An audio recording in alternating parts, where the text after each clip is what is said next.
This next comic coming up, ladies and gentlemen, very good friend of mine, also coincidentally appears everywhere in the United States and the USA. Give it up for David Conolly.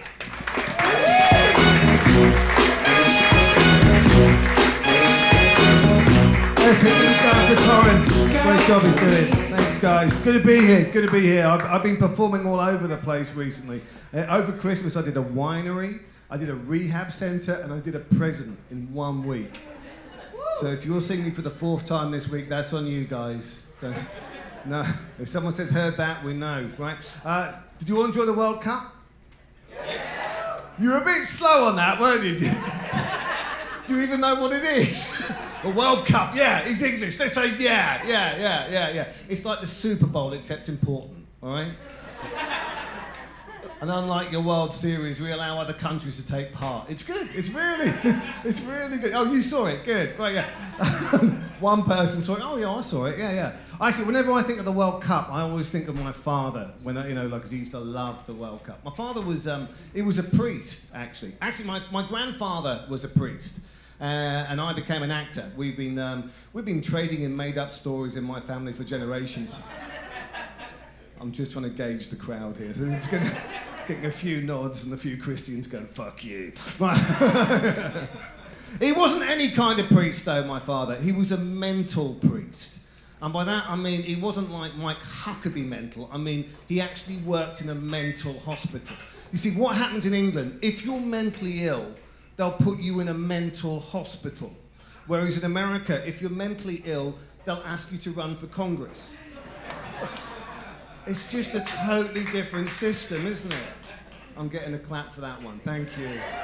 Not for the first time, but and what it meant for me, it's a really difficult job. If you think about what his job was to tell people there's someone looking over you at all times. He's ahead of the game, this one. I saw him in prison last week. Yeah. Don't stand behind me again. So, I mean, his job was to tell somebody there's someone looking over you at all times. But the problem is, most of his congregation was made up of paranoid schizophrenics. And the reason they were in there is because they thought someone was looking over them at all times. Now he's getting it. Excellent. Yeah, enjoy your steak or whatever it is down there. So, what it meant for me is that I actually had to grow up in a mental hospital. Thank you, sir. Good training for Hollywood, hey? It's just the same.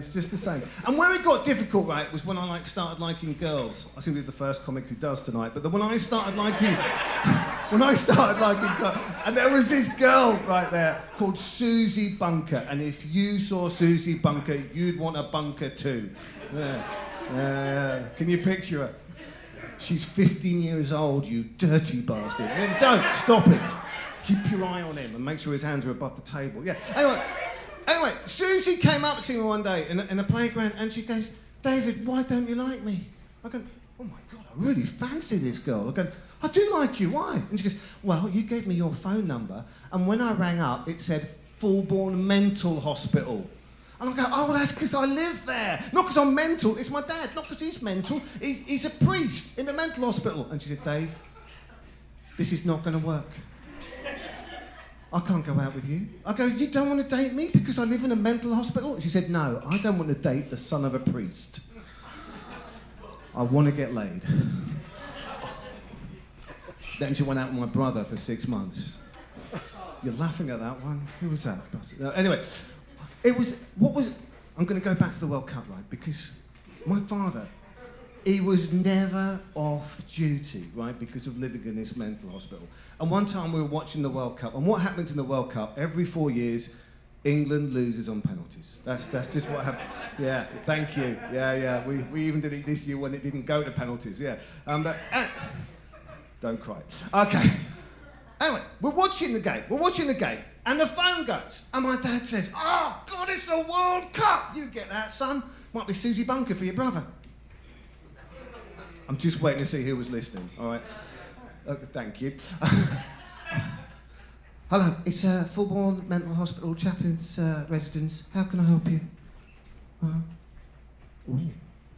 Dad, it's for you. It's this guy called Bob. He says he lives on the 30th floor and he's thinking of killing himself. It's the World Cup! Could you call back in 45 minutes? What?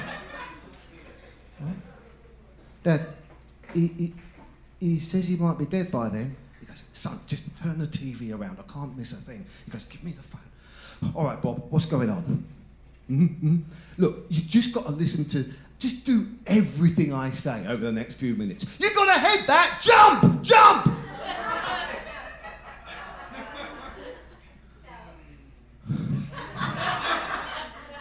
There was a terrible ending to that story.